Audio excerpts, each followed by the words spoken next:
Hello, welcome to the fourth video in the BubbleCritic issue tracking tutorial video series. So in this one, we're going to learn all about the issues and the builds. So let's dive right into the issues.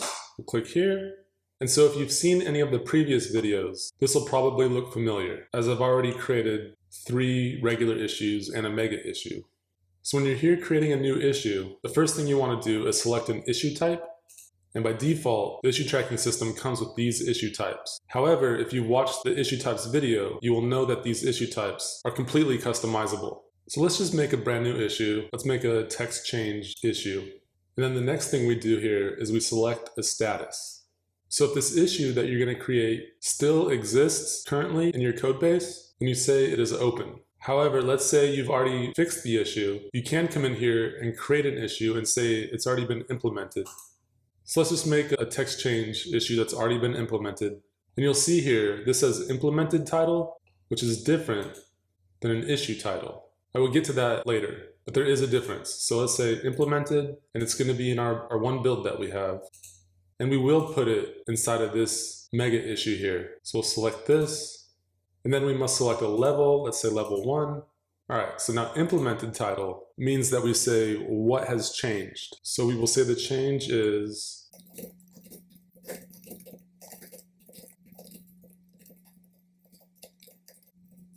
and then for the implemented description, you can give a more detailed explanation of what the change is. So let's do that.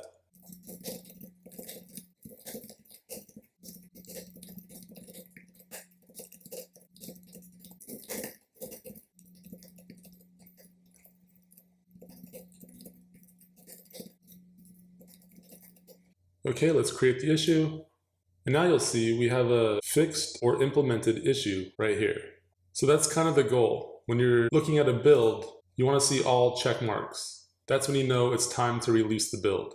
So right now we still have this low priority issue that's open, a medium priority issue that's open, and then this low priority bug that's still open. And that's why this build has a status still of unreleased. So let's actually try to change the status to released. Let's see what happens. So first, because we don't have a release date, we must give it one. So this is today while I'm recording this video. So let's just say we're releasing it today. Now we get this error that says we cannot set it to released because there are 3 issues that are not fixed or implemented. So it needs to remain unreleased until we set these to fixed.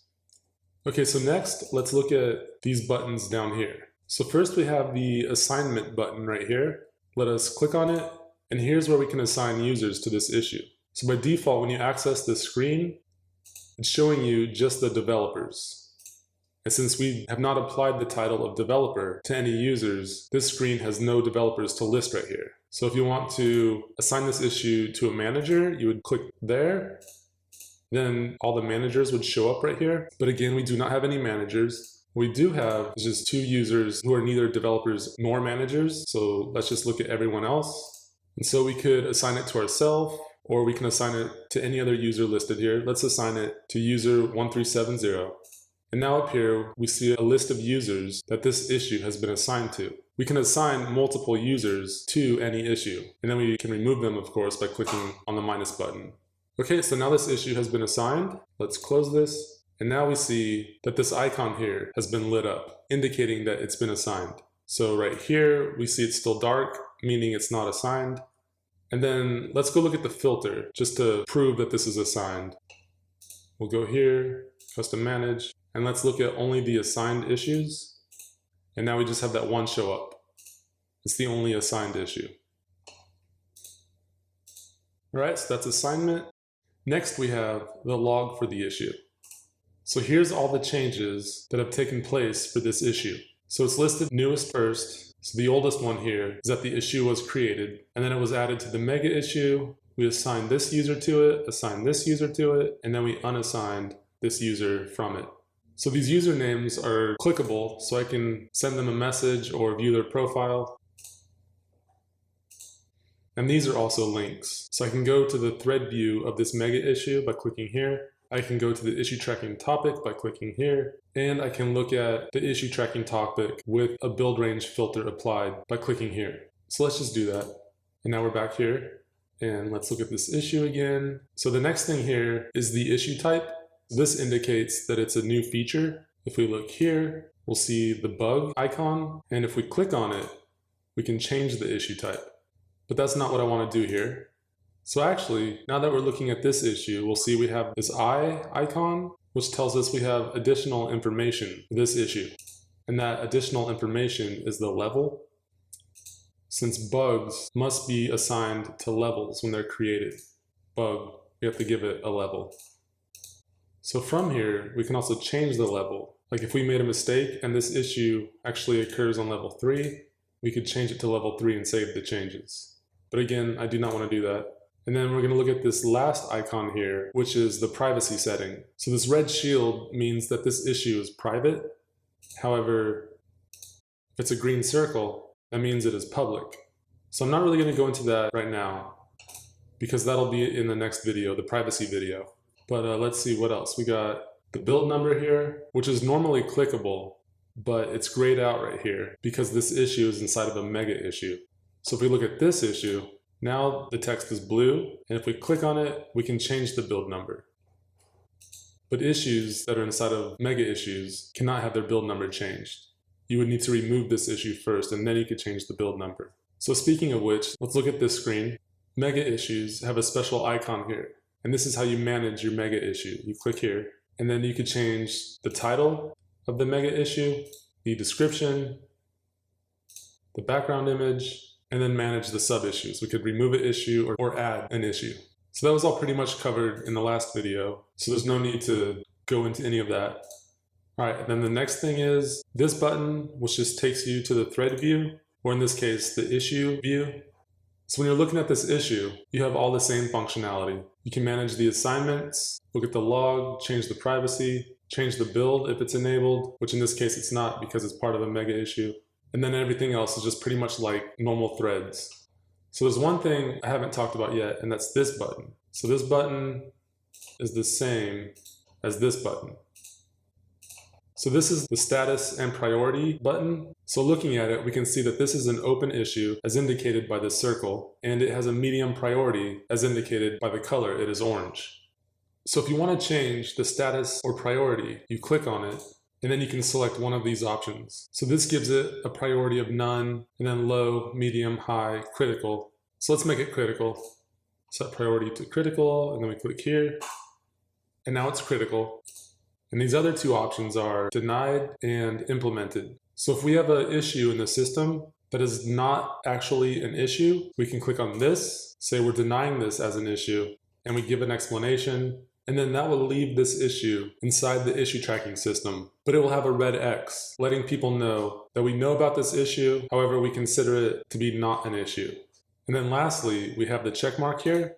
So when you want to change an issue to be an implemented or fixed, normally you could give it a build number. However, this issue is inside of a mega issue, so its build number cannot change. So you confirm the build number, and then you give it an implemented title and an implemented description.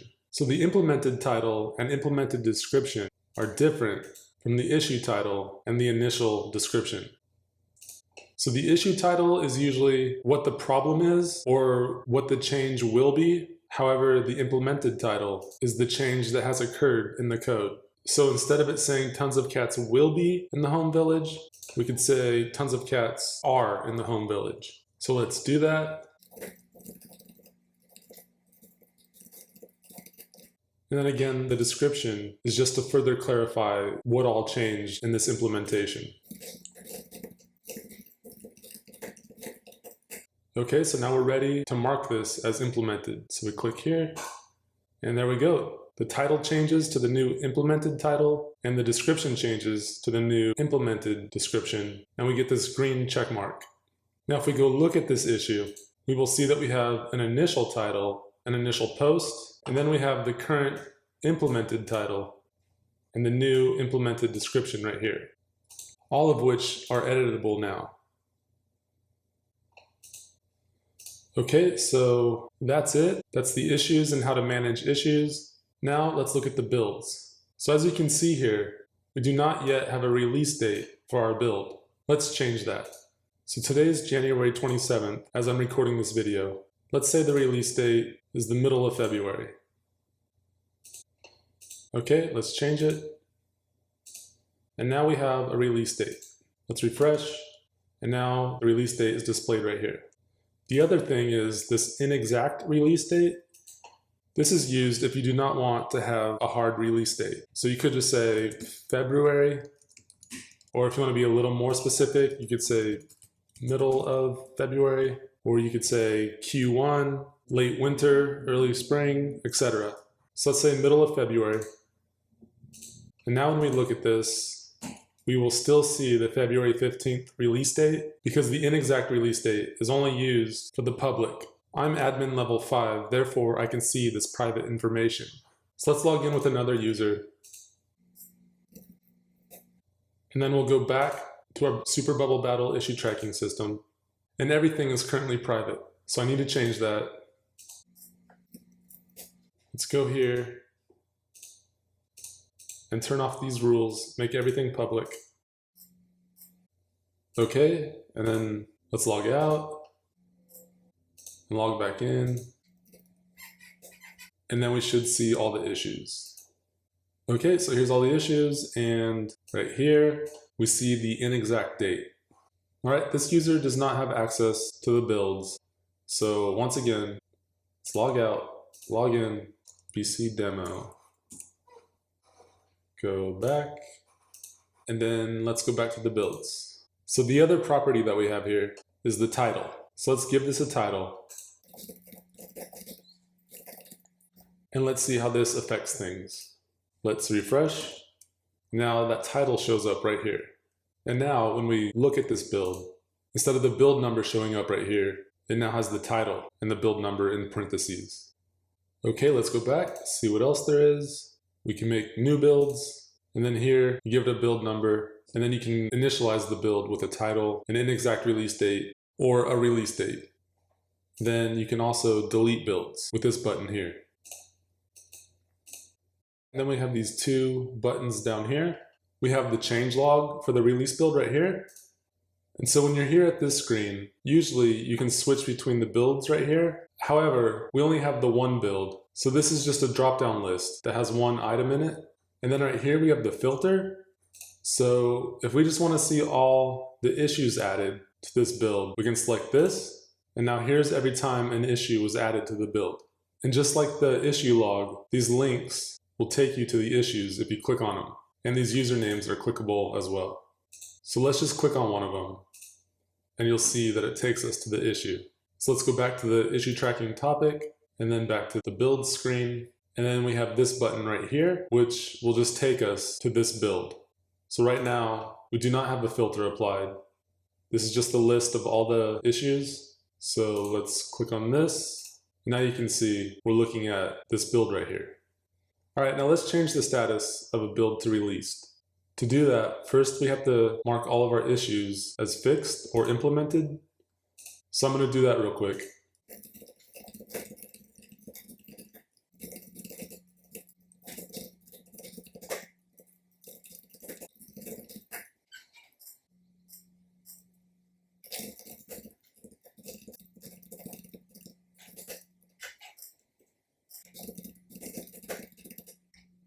Okay, so now all of our issues are fixed, so we should be able to set the status to released. So this released limited means that the build has been released in a limited capacity, like maybe a closed beta or something. So it's not fully released to the public, but we're going to say this is fully released. Yes, and then we're going to say it's releasing today. And there we go, now it is released. Let's close this. And take note of these check marks, the color of them. I'm going to refresh. Okay, and now you will see that this green is now a bright green, meaning that this issue is fixed and it's been released. And let's go back to the no filter view, and you'll see that this build with all of its issues is now listed under previous changes. So let's make another build. We'll just make it 002, and let's give it a title.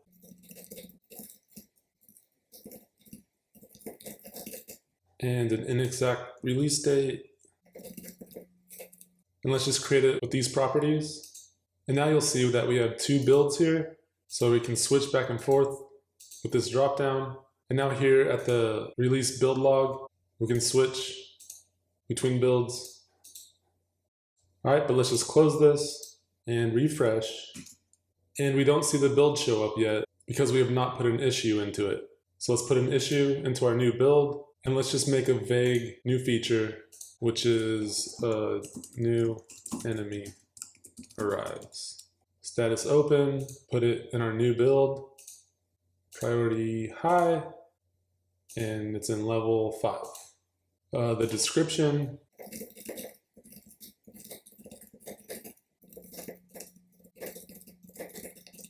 okay, and there we go. Now we have under our upcoming changes, we have build 002 with this title, this inexact release date, and it contains this issue. Okay, so that's it for issues and builds. Hopefully now you understand how to use these core components of the issue tracking system. In the next video, we will be covering the privacy. It's a pretty important subject, so I hope you watch it. That's it for this one. Thank you for watching.